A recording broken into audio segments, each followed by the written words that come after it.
Welcome back to the second half of the Trade with Africa Business Summit 2020, the virtual edition.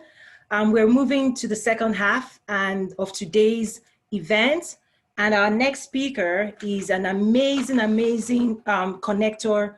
And I'm just so much looking forward to the information she's bringing us today. Ms. Rabia Alama is the Managing Director of the American Chamber of Commerce in Morocco, and today she'll be sharing with us trade and investment opportunities in Morocco. Rabia, you have the floor.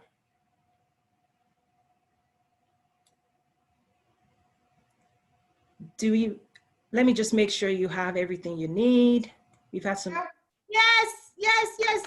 Wonderful. Welcome all the way from Morocco. Morocco, yes. So I want to welcome everyone to Casablanca, Morocco. And I want to thank you heartfully for for including me in this conference today. And also, it's a pleasure to join the Nazaru trade and investment community. So I think you're doing an amazing job to connect, business people and connecting America and Africa. And hopefully, we can do business all together. So, I mean, I have just like few, comments to share about, Morocco and Africa, and also all these wonderful, initiatives that we could, start like, concretize, like working on soon, between our community. So when you spoke about Africa, I will always say that this is a huge continent with untapped opportunities. Everyone knows that Africa is about 1.3 billion population, about 600, middle class, and a GDP almost like $2 trillion US. But when you talk about the continent as huge as Africa, one has to, know exactly how you enter Africa. And that's why we always recommend to our, US companies, to choose a segment. Like, if you want to make Africa accessible, you have to choose your segment and your gateways and door of entry to this, to this huge market. So basically, if you want to sum up Africa, it's 5 segments, the Northwest Africa region, and where Morocco is located, the East-West Africa, Central Africa, Southeast Africa, and Southwest Africa. So today, my role is to introduce Morocco as a gateway, at least for this big segment, which is Northwest Africa.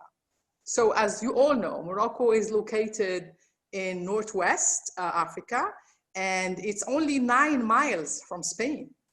So you can literally, visit Spain and Morocco in one day. And this is why a lot of US companies have chosen the north of Morocco, Tangier, and the free zone of Tangiers to set headquarters and to, export to proximity markets. And I was listening to our colleague from PricewaterhouseCoopers. So he mentioned a few US companies that were successful and others that were not successful. But the ones I see in Morocco, they've done the best choice because their KPIs are as good as the ones in European countries. So take the example of Lear Automotive. Lear is a US company that has 10 manufacturing plants in Morocco now. They started with literally 160 employees. Today, Lear employs 18,000 workers in Morocco. And they export their products, all what you see inside the car, to Europe in 24 hours, using Morocco as a hub, as a gateway to Europe. So, those who want to work with Africa, they need to choose their gateway. They need to choose their, the platform that will facilitate their business, and they will help them, have the best KPIs as comparable to any other, subsidiary in Europe and other. So when companies come to Morocco, they come for a comparative advantage. They don't come to see a beautiful country or a sunny Marrakesh. And by the way, Marrakesh is one of the top 10 cities to visit in the world, you know. So I invite everyone to come and visit this beautiful touristic city.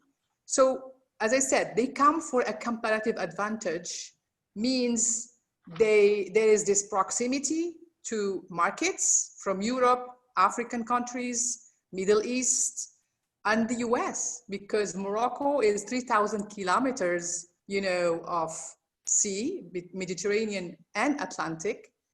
We have access to New York in 7 days. We have direct maritime line to Savannah in about 10 days. And, you know, we have several free trade agreements. And so Morocco enjoys an advanced agreement with Europe. We have like among the only few free trade agreement with the US. We also signed a free trade agreement with Turkey, Jordan, Egypt, Tunisia, and Emirates. And recently, as you all know, Morocco rejoined the Africa Union and signed the Continental Free Trade Area, you know, agreement. So this, you know, free trade, proximity, plus a young population, you know, Morocco is about 36 million inhabitants, and 65% of these inhabitants are under 30 years. So it's a young, very well educated population. They speak at least 2 or 3 languages. So by the way, Morocco speak, you know, 2 languages like daily, Arabic and Amazigh, but the daily language, you know, for professional is French, Spanish in the north, and all these young generation, they master English as well. So this is the comparative advantage that Morocco is offering. In addition, Morocco has improved its ranking in doing business. Today, Morocco is about 60, you know, ranked 60 out of 170 countries. And Morocco has made several reforms, including, you know, amending investment laws like the investment charter, opening all the sectors for 100% ownership, whereas in several countries, you have to have a local partner, you know, the 49-51 rule. In Morocco, you can have 100% ownership. You can also transfer all the capital when you decide to exit the country, and you have all the investment, you know, disputes resolution mechanism, including arbitration, mediation, and you name it. So in terms of reform, Morocco has undertaken, you know, the maximum reform, because when you sign free trade agreements with the US and Europe, you have to have your laws compatible. You have to have reforms. And this is what happened over the 2 decades where we have this, you know, all these free trade agreements signed. Morocco has really put the emphasis on reforms at all fronts, you know, investment laws, you know, labor law, IPR protection law, and other. So I think overall, the business climate here is very friendly. And, you know, you can still access, you know, opportunities. You have a lot of, you know, European companies. You know, France is like the #1 investor in the country. Spanish companies, Belgian, but also we have like about 150 US company in major sector, as I mentioned earlier, automotive, you know, aeronautics, pharmaceuticals, franchising is extremely developed here, education, you know, technology, ITC. So, I mean, and there are more opportunities, you know, for those who want to come and explore. We can be I would say, your partner in Morocco. We can help you find the real partner We can help you navigate the system, the roadmap of investor. And by the way, also Morocco has set what we call the one-stop shops, means you can literally open a business in 48 hours. And you don't need always to go through the big corporation like big CPAs. You can do it yourself, and it's only like 48 hours.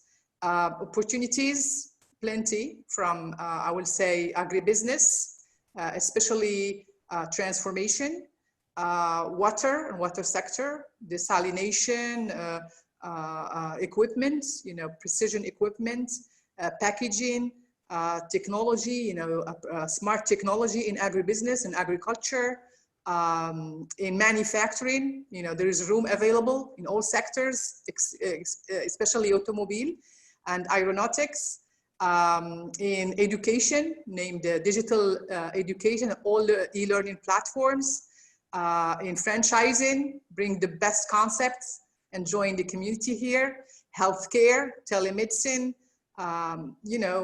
plenty of opportunities. So I want to, I shared some slides, feel free to share them with the participants. But I mean, I prefer one-on-one, if we can really answer some questions and even tough questions. I mean, because I'm sure at this stage, I always say information is abundant on countries. You can find everything now on internet. But what we need to do as a community from Africa and working with the US is, as I mentioned earlier, how to build trust so we can do business. How, to get rid of stereotypes and all these negative, ideas about the continents and about the diaspora and about, these countries so we can advance. And so today, I mean, let's, answer tough questions and, as I said, stereotypes, so we can make things clear and build that trust that will help us advance together. Because it's easy today, to connect people if you build that trust. I can easily work with you, to help you promote your cosmetic brands in my country. And you can do the same in Chicago for other. And this is the aim. I mean, if we come up out of this conference with few success stories, that's the aim, Yes, absolutely. And along the line, in terms, I was going to ask you this question just for me. So just like she said, if you have questions, drop it in the Q&A. But one of my own questions would be, because I do play in the skincare industry, integrating products from Africa and producing them and then branding them here in the US. So the question is, what can I source from Morocco? I know we talked briefly 2 days ago about Moroccan oil, not really Moroccan, but that's something in terms of export development, because a lot of the diaspora that also play in terms of more of the connecting the dots. Part of the question is, what should we be buying? What can we buy from Africa? Just understanding what that looks like for Morocco. Absolutely. I mean, I wish we had like a common market of, commodity, especially, I mean, the one you have in Chicago. I mean, so you have McCormick, for the veggies. And so, I mean, I hope we had that market in Africa where you have all the ingredients, traded in a market, in a single market with the rate every day and aggregation of imports and exports and people buying together and stuff like that. But I mean, Morocco is a treasure to several raw materials, especially in the cosmetic industry. You mentioned the argan oil. I mean, this is the only, I will say, country in the world that that produces argan oil, because the tree is endemic, is only available here and only live, better and give the best fruit in this country. And so Morocco is like among the best, producer. I'm sure you'll find some countries who try in the tree, but this is the best hub for cosmetic, for argan oil. You can find all kind of, other raw materials, including, clay, rasoul, You can find, the olive oil also that's, commonly used both in culinary and also in cosmetics. All kind of aloe vera that you can also grow here. And by the way, we have some American companies in Morocco, dealing with aloe vera, and they have huge projects. Instead of sourcing sometime from the US or overseas or China, they said, well, need to grow stuff here. And because we have plenty of land, that only needs investment, as you know, Africa and in Morocco, and they're like 60% of the arable land is in this continent. So all we need is investment in drip irrigation and in technology, precision technology. So these investments are productive enough to generate, good yield for both investor and farmers. So, you can have access to a lot of raw materials here, especially for the cosmetic industry. And you have like several hubs, including Essaouira, Agadir in the south of Morocco. And by the way, I mean, the industry is doing good, but they could do better. I mean, we want to see champions like Clinique and L'Oreal coming from Morocco. It's not happening yet, but they're on the track, and hopefully with another boost from the US and from other investors, they could do better. Right. I also see an opportunity where indigenous brands actually we could create market access in the US. So when you think about the skincare industry in US, you think about the Korean brand, right? They actually made a name for themselves, where in the US, Korean skincare is like lighting up, right? So I know that as Africans, we have our own remedies, whether medicinal, whether beauty, whether, things that are native that we've been using for hundreds of years that the world knows nothing about. But I think the opportunity we have is, how do we bring those brands, and how do we tell our story, and how do we own that supply chain? Because we usually play at the raw commodity mostly, but how do we not just do cocoa, but we do chocolate, not just do shea butter and argan oil, but we actually have branded items. So that's the entire retail supply chain that we also see an opportunity in. And I think Morocco you already have that name. It would be incredible to see how we can find, brands that we can actually take global. So that's something that I think about when I think across the country, because your country is a prime. I mean, the beauty industry is mature. I know you have a lot of trade fair. I subscribe to some of them in terms of your beauty. Yes, I do. That's cool. That's cool. Yes. I'm telling you, nobody does beauty like Morocco that I know of. And then South Africa also, the skincare industry in South Africa is very good as well. Okay, so I want to shift a little bit. In your role at the American Chamber of Commerce, you deal a lot with trade facilitation. And one of the things I try to tell people, particularly the diaspora, that they have to upskill, they have to step up the game in terms of how they engage in trying to bring a buyer and a seller or an investor, or having to bring them together to actually see a deal happen. So I don't know if you could just share a little bit, like, what does it take to close a deal? Well, look, I mean, our role, for example, we used to take delegation to the US, exporters, for example. You cannot sell to the US if you do not go and see a trade show like the fancy food show. This is for food. Basically Morocco will exhibit olive oil and some other, commodities for sale. But so you have to go and see what the other competition is doing. And this, we've been like taking a role in this, in connecting like exporters with the trade show, with the buyers in the US, and we'll do the vice versa too. For example, we work closely with the commercial service of Casablanca here at the US Consulate when they receive a trade mission from the US. Recently, we received a trade mission from Miami. It was a multi-sectoral, for example, they had companies in the OTC. They have, all the vitamins to be represented here in Morocco. They had, fashion design, they have interior design companies. And so basically we connect them through B2B, but they do their homework before coming. You cannot come to a market before you're doing like your homework on, knowing the market, knowing how to find the best partner, and also using trade facilitation institution like ours and our strategic partner, the US Commercial Service. So we work closely, almost daily, on connecting, the US and Morocco. Today, as I mentioned, we have about 150 US company and several distributors of US brands.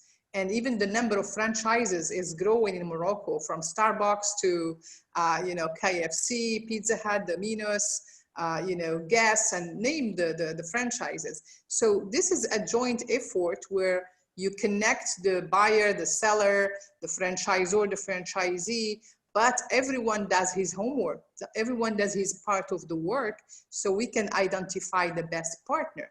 Because the day you identify a partner who's not credible, then the whole business collapses, and you end up, producing failures instead of, producing success stories.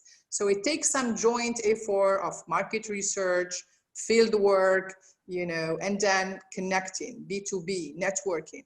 And today the world is amazing with all these virtual platforms where you can put, all these beautiful information from training to market research to videos to networking in one platform like the Nazaru trade, which I really want to, keep promoting and keep, talking about, because it could really produce amazing success stories. Well, I really appreciate that, because the reason we actually build that is exactly what you described, because I think your country is well advanced in trade facilitation than other countries on the continent. And what I get a sense of in other parts of Africa is everybody wants trade, but they think it just happens. Trade doesn't just happen. No. Absolutely not. just because you want it, or you wake up dreaming about it. Right. Like, and I love when you said that you actually physically bring people to the market and you reverse it. One of the jokes I say is, and this it's funny, but it's not, is I say, if my event was called Trade with China Business Summit, do you know how many planes would fly from China? Wow. Yes. I say that to say, one of the challenges we have as a people is that what you just described, we've not grasped that what we truly want requires a lot of handshake and consistency and staying at it, and showing up, Because the first event we had, I lived in Bentonville. I used to work for Walmart. When I left, I was like, wow, I know what's going on with global market. I know everybody coming in and out, but I want my own, I want Africans to be here and to showcase their products. And we had it there. But I also saw the challenges that we are not used to. We expect the buyers to come to Africa. Absolutely. Absolutely. It doesn't. But so I'm glad you said that's where that question was coming from. And I see some questions for you as well. Good. Did you want to say something before I move to the questions? Well, look, I mean, definitely, I mean, there is an enormous work, both, as I said, of, getting rid of stereotype, creating that trust between markets and Africa. Also African countries need to take charge and to put budget for marketing and promotion. How many country does promote itself on, big channels? Or how many country take, consistently delegation to the US to promote, their investment platform or their, local industries. So I think there's a consistent, I will say, engagement and budget from these countries, to help, the industry and the exporters, and to help them access new markets. Fantastic. So I'll take one question now before we move on. So Dr. Femi Oshidele said, Rabia, great presentation. I know very little about Morocco. Wow. Except football. Wow. And he put a smile, so he's smiling at you. Then he says, so I will ask a question about my field, which is energy and natural resources. What are the primary energy sources in use for electricity, transportation, industry in Morocco? Yes. Well, I mean, it's great that you know football. I mean, as I always say, a country has to make itself known by something. If it's not food, it's soccer. If it's not soccer, it's tourism. But I mean, it's easy. If you know soccer, you made my life easier, because I know these young Moroccan football players are so motivated, and they always want to win and make Morocco, on the rise and raise the flag. So, I mean, this is one of the characteristics of Moroccans in general. So they do a lot of effort because, they always want to succeed.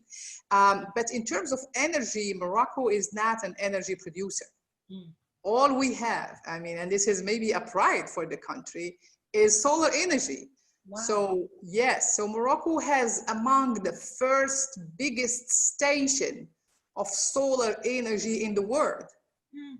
And you can check it, you can Google it online. It's called Noor Ouarzazate. It's near Marrakesh. And Morocco is aiming to have a mix of, renewable energy of at least 50% before 2025. And so this huge project, of solar is gonna help Morocco reduce the cost of production by at least 20%, 25%. So, all the energy today is put into solar and wind. And so please, if you have time, Google, Noor Ouarzazate, and you will see how huge. I mean, some people compare it to the one in Las Vegas, the one owned by the US. Some people even say it's like #1, station in the world. I know a lot of countries are building solar station, including Egypt and a few other countries, but Morocco is far well advanced in solar and renewable in general. So this is the #1 source of energy. In terms of, transportation, Morocco is pretty well connected in terms of railway, roads, but we also, in the region, I think Morocco is the only country that has the fastest train that connects Tangier in the north to Casablanca in 2 hours. And this is almost like 1,000 kilometers. So, yeah, and this is a huge project that was, inaugurated just in 2019. Transportation is pretty well organized, from highway, railway, and fast train. We also have a subway called here, not really the real subway, but tramway that uses electricity. Wow. So overall, the country is doing well in terms of, alternative energy instead of like oil and gas, because we're not a producer of oil and gas, but we use a lot of solar and renewable and wind as well. Wow, I just learned something new today. Good, very good. Yes, I see more questions. I'm going to take one more. I know because we had this glitch in the beginning, so I'll take one more. Cat Lego says, pertaining to digitization in the agriculture spectrum, how is Morocco playing a role in digitizing the agricultural field? Yes, this is, the digitalization is a hot topic today, not only in Morocco, but I think in all over Africa. And the good news is Morocco is taking it seriously now. Like 3 years ago, they created a special agency called, the Digital Agency of Morocco. And so basically they will go through every field. The number one priority today for Morocco is all kind of e-services and e-government, which makes sense because, as soon as you go with e-government and e-services, you cut bureaucracy and you cut corruption and you cut delays and administrative, treatment. So this is, very, very, a very good priority on the agenda today.